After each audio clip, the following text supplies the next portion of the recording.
When I get in the zone with coding, I kind of feel like the code just flows out of me. When you feel that flow, it feels like you understand everything a lot better and everything becomes really clear.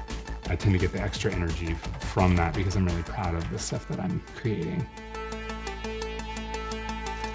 My name is Aubrey Scott, and I work as a gameplay engineer. I write code that empowers the people who play my games and empowers my teammates to be able to do their work more effectively and efficiently.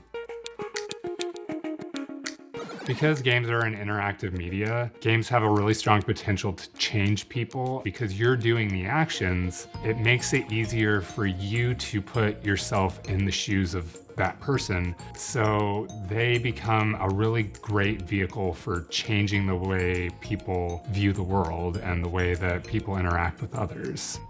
Yes. I was born in Las Vegas and grew up there.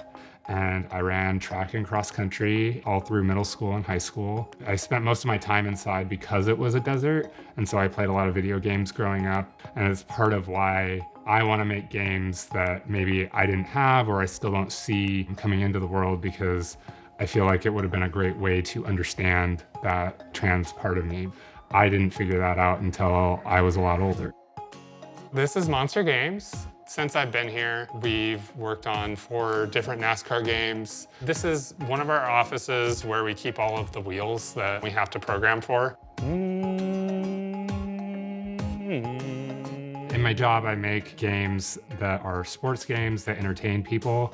I try and bring as much of my trans experience to that as I can. Things like the trans character creator that I made in NASCAR Heat 3 and NASCAR Heat 4 makes it so that everybody can see themselves in my games. This is a trans-inclusive character creator from the ground up. The value of making technology specifically more inclusive is that because technology is everywhere, just about everybody is interacting with it.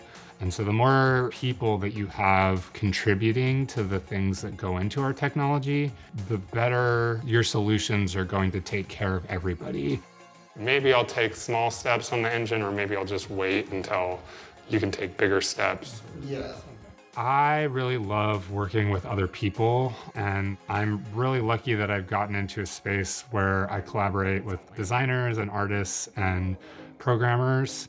We usually settle on some ideas that are usually better than anything we would have come up with individually. It can be hard work getting there, but it feels really good once you arrive.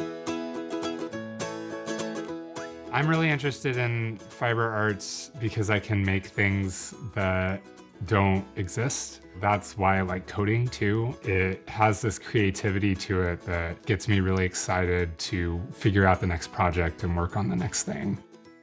I really enjoy knitting. One of the crossovers that I have with it is that it works very similar to pixel art. It kind of is on a grid, and you can treat it as if each stitch is a pixel and then work out patterns, like color patterns from there to draw a picture with your yarn.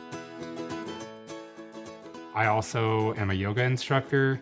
Yoga was really important for me during my transition, but it was also just one of the first times that I felt spiritually connected to anything.